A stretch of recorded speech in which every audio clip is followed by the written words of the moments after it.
Hi, welcome to Angel's Nook, where anything can be a canvas for creativity, if you invest the time to learn the techniques. Make sure to check the description for our videos because the links to all the HTP products will be there for you to make it easy to find the things you need to recreate the project. I found this box in a local thrift store. It's made to be like an old cheese box, and it's definitely solid wood.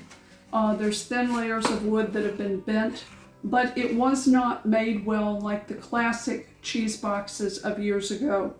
So this is probably a reproduction from late 80s, early 90s as a blank for someone to pick up at a craft store and then do exactly what somebody did. Stencil the top of this in the country motif that was so popular in that time period. I don't like how this looks right now, but the box itself intrigued me with possibilities for things I can do with it to make it look like something that will work in a timeless manner. So the first thing that's going to have to be done is sanding this to get all this paint off. The wood itself never had finish put on it, it's just raw wood. So I don't know how far it's going to take to sand to get that off of there, but I don't want to paint this box. I want the wood of it for what I want to do with it. So let's get started with this. Both pieces of this have been sanded, and to get that paint off, it took a rougher grade of sandpaper. The 220 was not going to take it off easily, so it had to drop down to a 180 to grind all of that paint off of this so that we're down to the wood. But even as we were heavily sanding, there's discoloration in this wood that we don't know if it's the wood, we don't know if it is oil. So I'm going to use the deglosser wipe and give this a quick wipe down.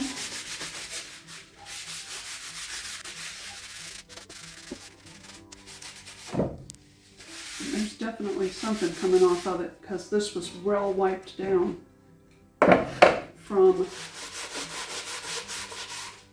sanding.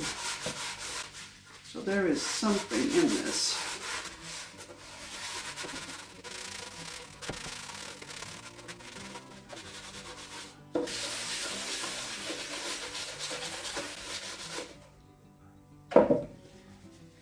This is not sanding debris. This is whatever oils were on that.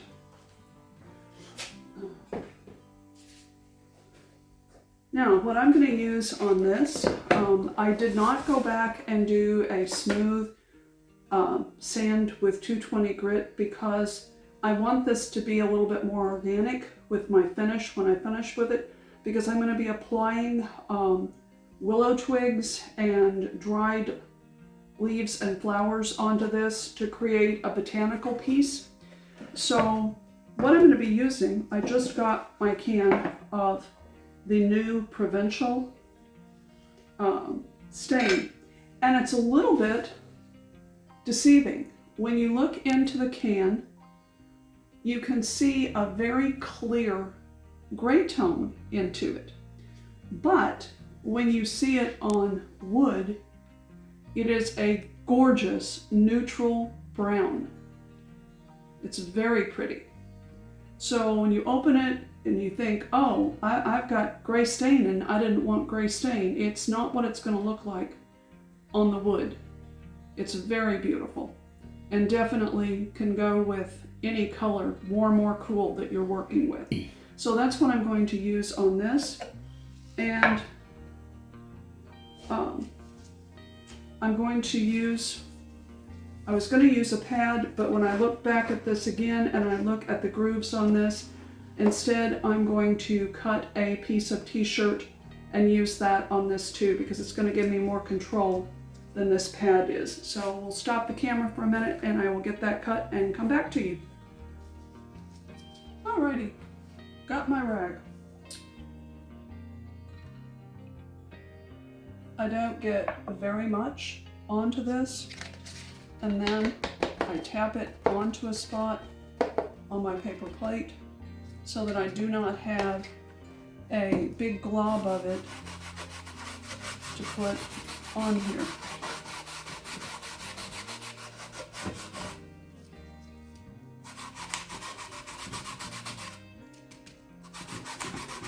And this dry wood is really grabbing this.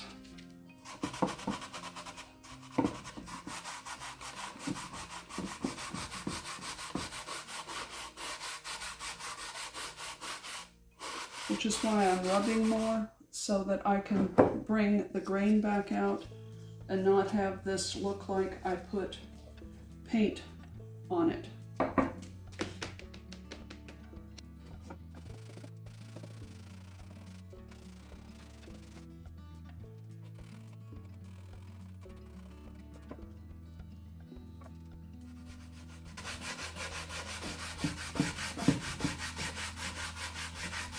By using the cloth, I can quickly move this stain around. If I just left it on there, put it all on with a chip brush on as dry as this wood is, I would have very brown spots, deep brown, and I could not get it rubbed so that I could see the grain again, which would not be what I want. If I was going to go really dark brown with all of this, for me, I would just rather paint it than do the cleanup and all that is needed with the oil products. And I definitely want to be able to see grain in this.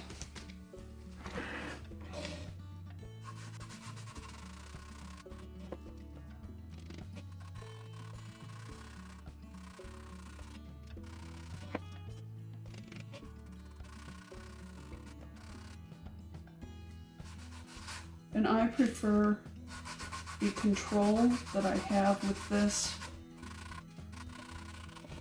on a pre-finished cabinet. If you've watched my stain videos on the basics of the HTP gel stain, it is easy to apply it over those finishes, whether raw or pre-finished, with any of the things that I show. But with something like this, with the fact that it has discoloration on it already in the wood, I have more control evening that finish out by rubbing it on.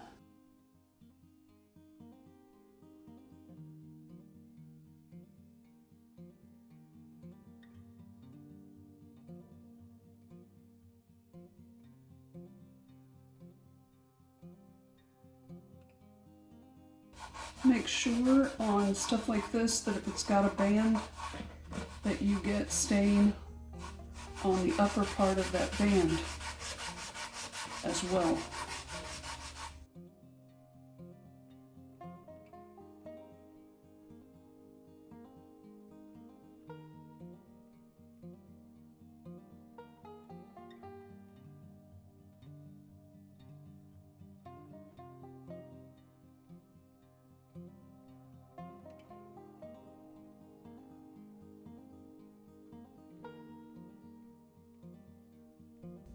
Now I've checked all of that. Raw wood especially, you cannot just apply gel stain and not immediately be wiping. So you don't want to do huge big sections at a time because it starts to soak in and then you get a splotchiness. This, I can see the grain everywhere in it here. And now I'm going to do the top and I'll do the band last, for the same reason that I've done that on other pieces, that it's easier to have something you can hold on to when you need to.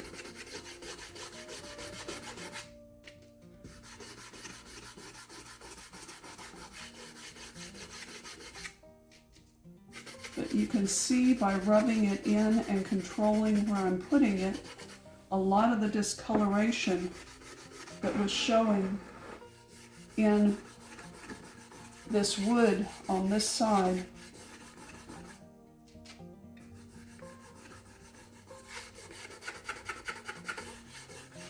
is now hiding with the stain.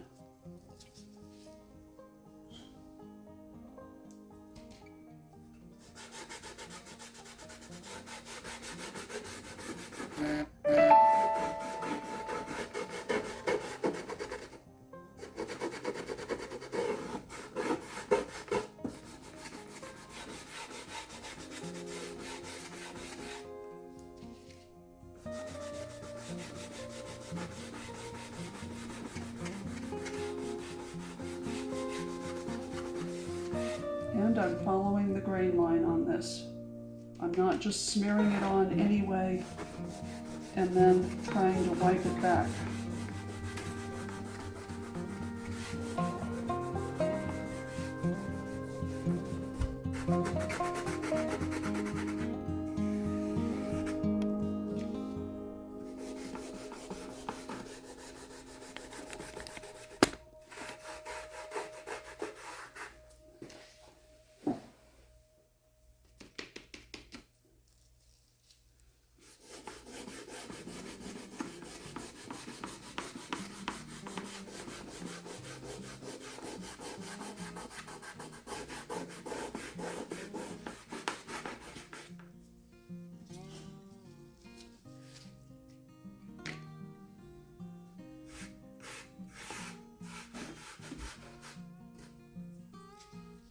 Making sure to get that top rim.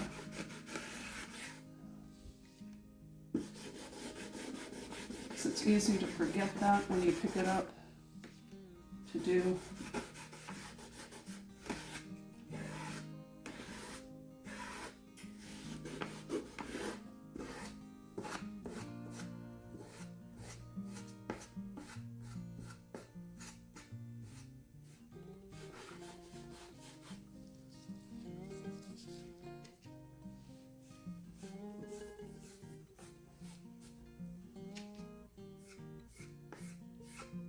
I'm adding additional stain to even out the coverage.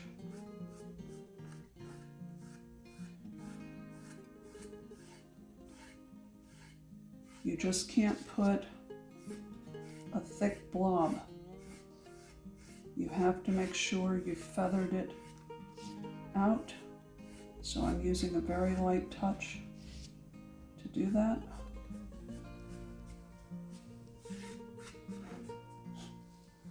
And now I will get the band of this.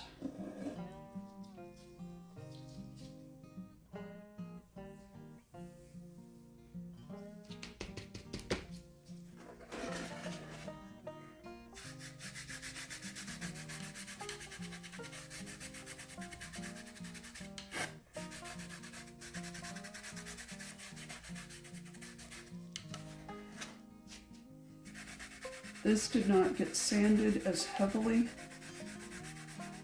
so the patina of age on it is taking the stain a little darker.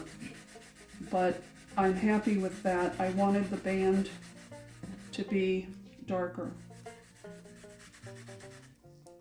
on this lid.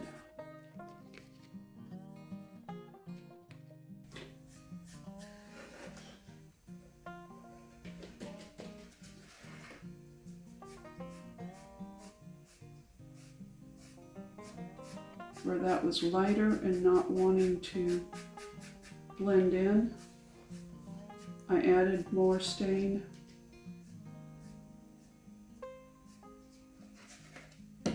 to it.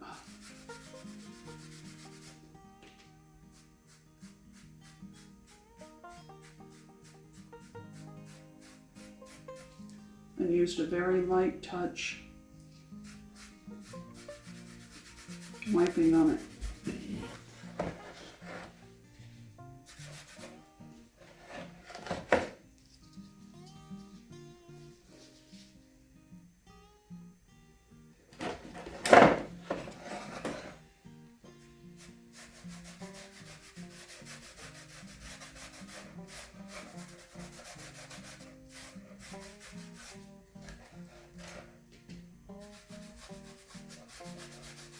I'm leaving stain over the nails because I really want to diminish those. That would not have been something you would have seen on a truly antique cheese box.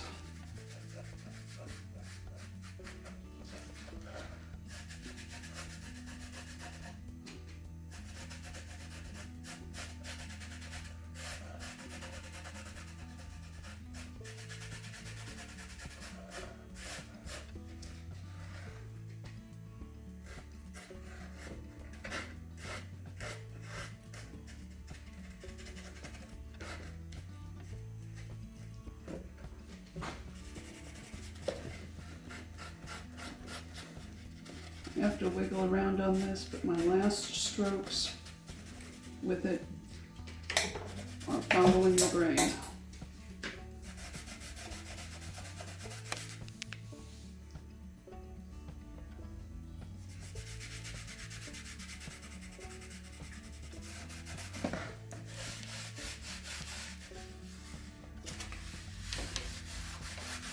And then going back, because this had more stain on it, and knocking back any extra stain that's on it. And now those are ready to dry. My inspiration for what I'm going to be doing with this box came from a box that I saw in a specialty store, and they wanted $180 for it. It was beautiful, no doubt, but I didn't want to spend $180 for a decorative box. So I'm going to be working on this one to give a similar but not exactly, pardon me, but not exactly the same look to it. So I need to put some branches on this overlaid in different places. And what I ordered in were willow branches that are dried. These are natural, these are not plastic, these are actually dried branches. But the problem is, you can see here, if you try to bend them, they snap, especially when you get into the bigger areas. If I tried to bend this around this, it would fight it, and it would also snap and break. So what I did was I put branches, I pulled out ones that I thought were going to work for what I wanted on this, and I put them in this container covered with water, and I covered them twice with boiling water, drained it off, and then added more boiling water to really start activating the getting these good and wet through. And then they have soaked for probably another day in just water to keep them under. Right now they're saturated, so they're staying under really well. But to begin with, they floated up, pieces came up out of it. You want the whole thing wet. So I had a large bowl, and I just put it down over it to allow that to keep those submerged. Now I can pull these, I can very tightly curve them, and absolutely no snapping on it. So what I'm going to be doing is drying it off with a paper towel and then starting to attach it onto the places on the box that I want them to be. And that's what we're going to do next.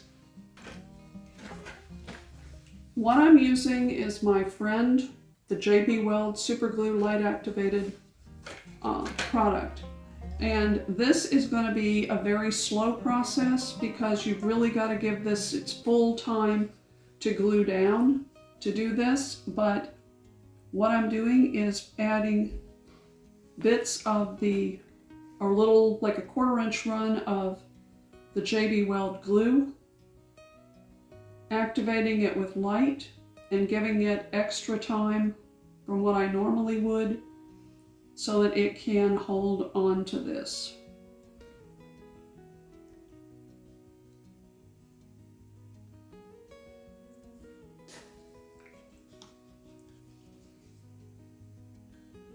And I can't go very far apart so that this can hold against the natural pullback of this. I pulled it out wet out of the water, and then I wiped it down with a paper towel, and it's already dry on the outside now, just from where I initially started putting it down to where it is now.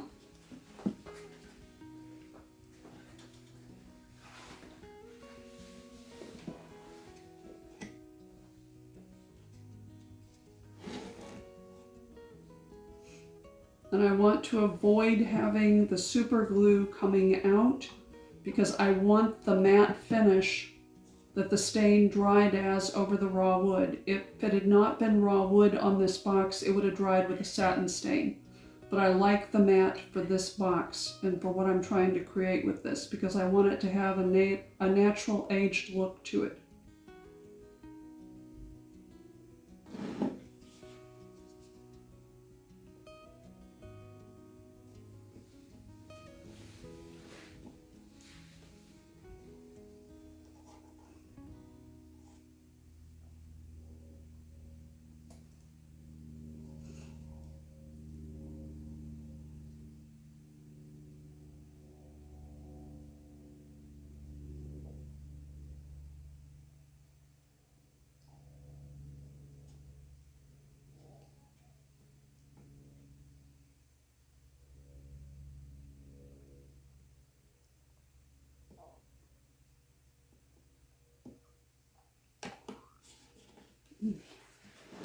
But you can see how this is starting to add dimension to the box, and it's also hiding this ugly edge of this rim.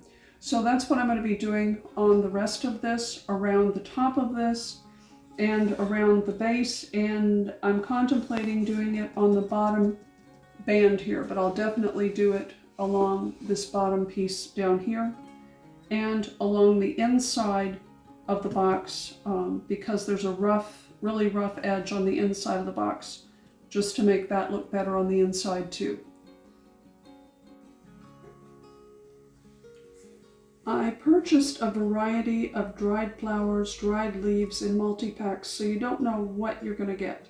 So I've gone through them and I have looked at different colors laying against this stain, and this was the best that I came out with.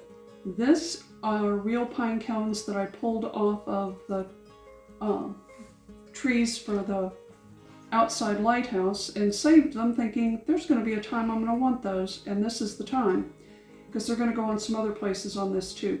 They're not going to be totally tall up like this because Jim's going to grind half of them off so that only half of it is showing up from the surface. But I've moved these around multiple times until I've found a position that I like. The stem is not exactly where it's going to go, but I know by where these are right now that when I put this down and I move this to where I want it and spread out, then I know my leaves are going to be where I want them, and I'm going to start adhering those to the top of this.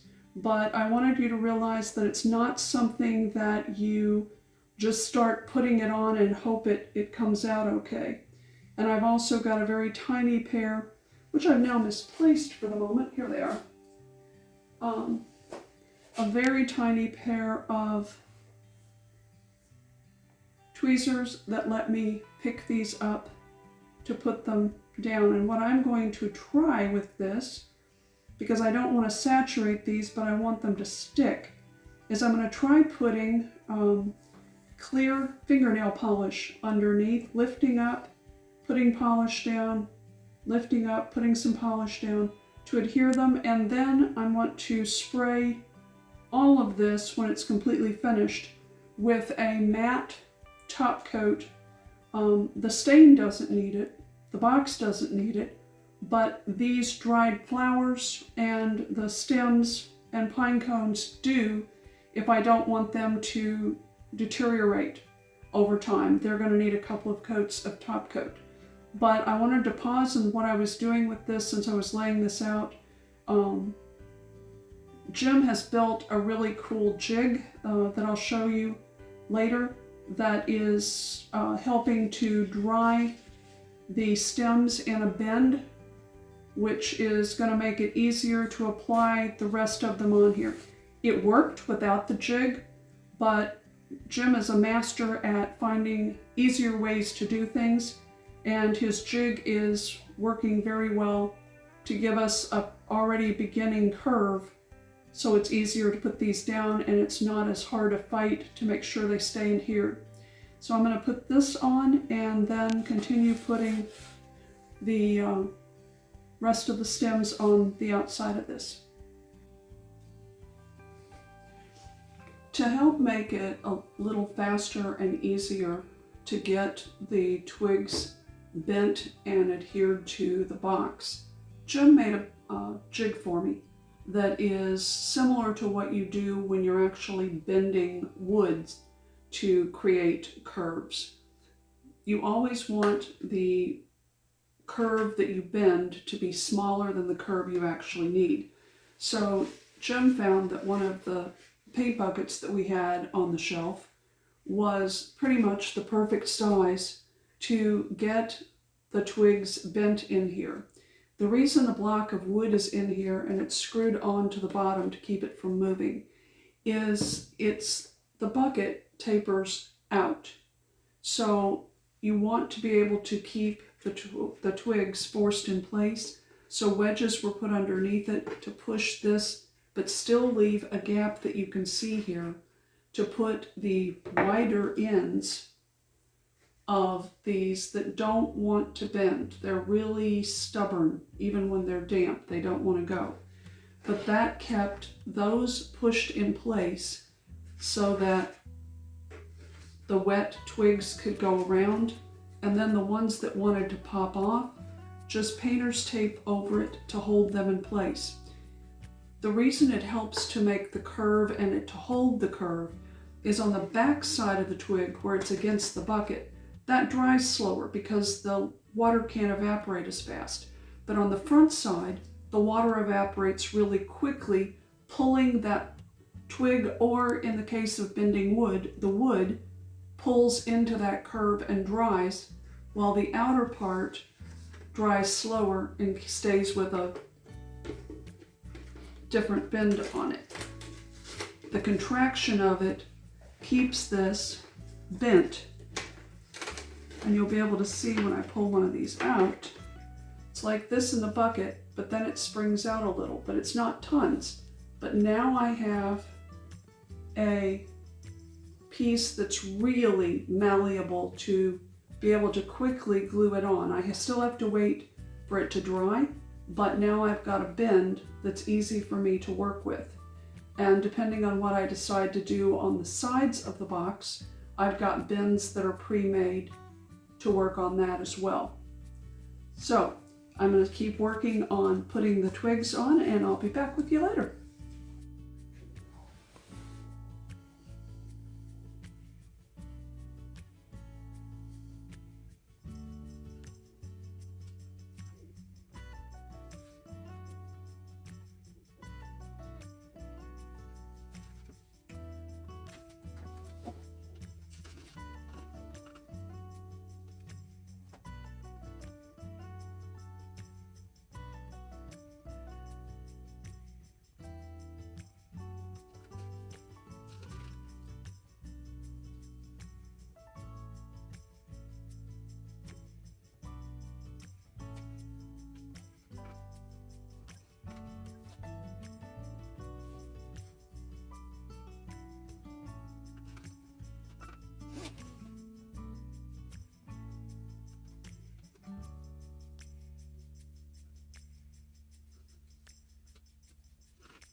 I've been working on several things off camera. One of the things is there was an inside piece of wood where this band of wood had been put together on this, and it was not glued.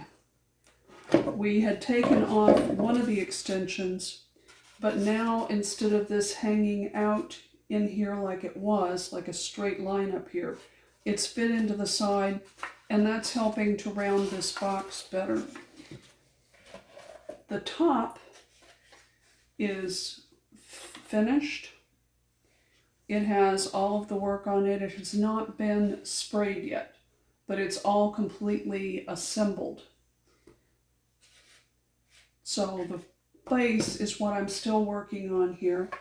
And believe it or not, this box is not all that big, but it's 34 inches around this. So I made a strip of paper that is fitting. Once the lid is on this, you don't have the full width. So I only have from here to here to work with for putting anything else on this. So the paper fits in between this space and allowed me to lay out the pieces that I want to use and to rough put in where I think I'm going to put the pieces of the half pine cones. But this way, seeing it the whole length, I know my design is going to be pleasing when I go around. If I had just started gluing around this, I wouldn't have a balanced design. The other thing I'm going to do to make sure that all of this stays in the space that I have, I'm going to put painter's tape in a band all the way around this so that I have it at the spot that marks the depth of where I'm going to be working. So that is the next step I'm going to do on this, put the painter's tape on, and then start working to glue these pieces onto the side. Okay. The glue, despite whatever you try to do, is going to show up because of some of these really thin spots and simply because enough was needed to keep this from springing off of here. What I discovered was if I take a little bit of the stain and dab it and then put it on here and then use the opposite end of the Q-tip to purposely dull it, it hides that glue.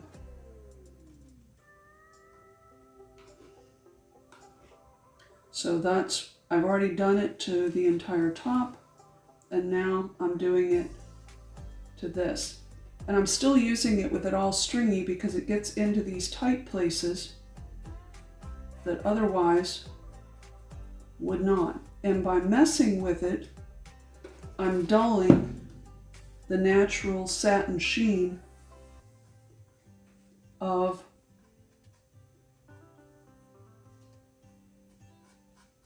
the HTP gel stain. But you also have to feather this out and blend it, or you'd wind up with polka dots all over this.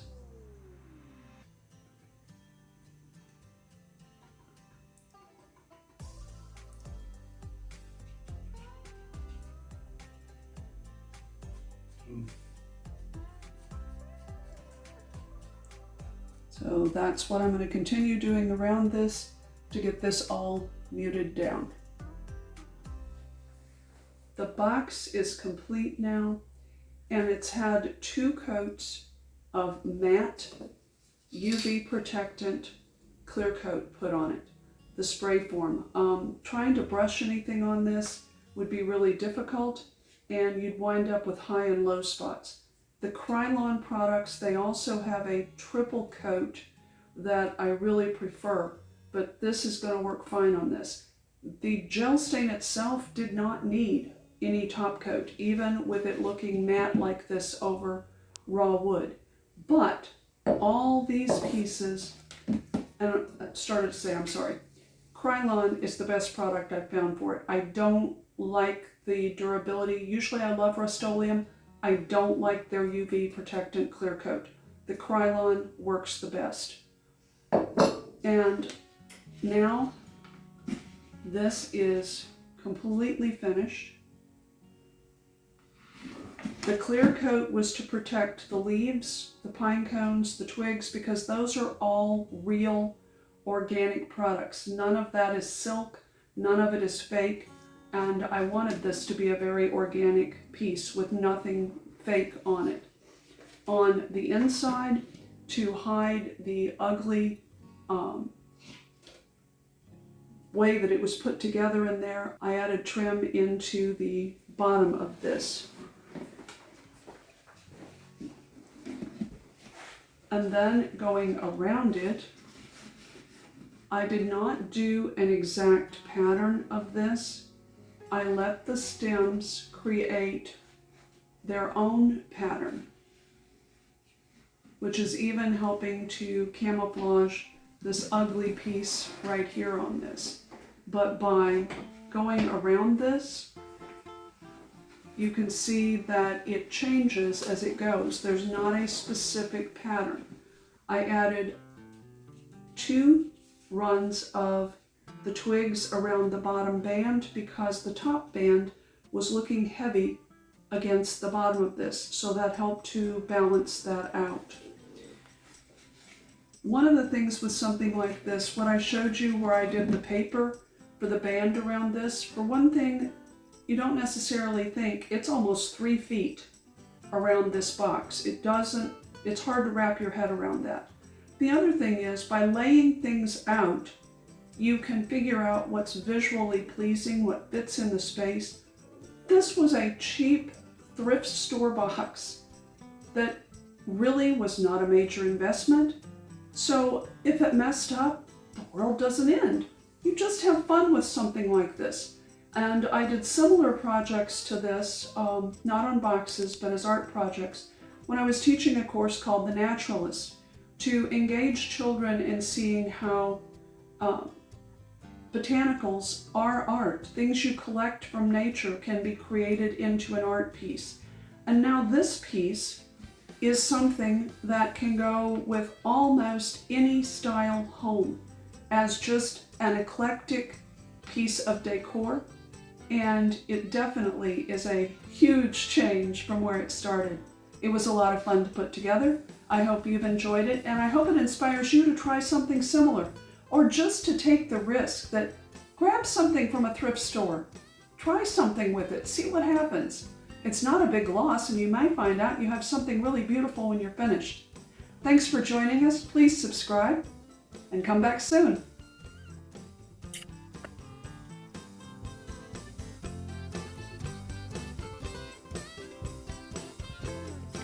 Hey you, get out of my way!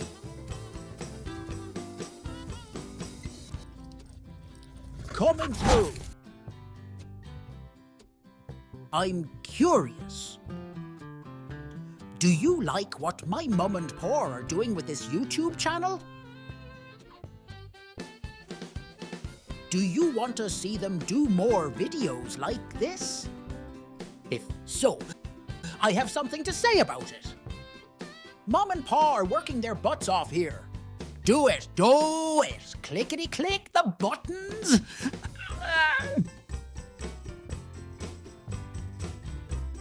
Hey, I've been looking everywhere for you guys. So sorry, when I take my humans to the park for training, I get so excited that sometimes I can't control myself, and Pa has to censor my pictures. Oops, he missed one. They obviously need more training. Mommy, you need to talk to Papa. He forgot to cover me. Wee wee.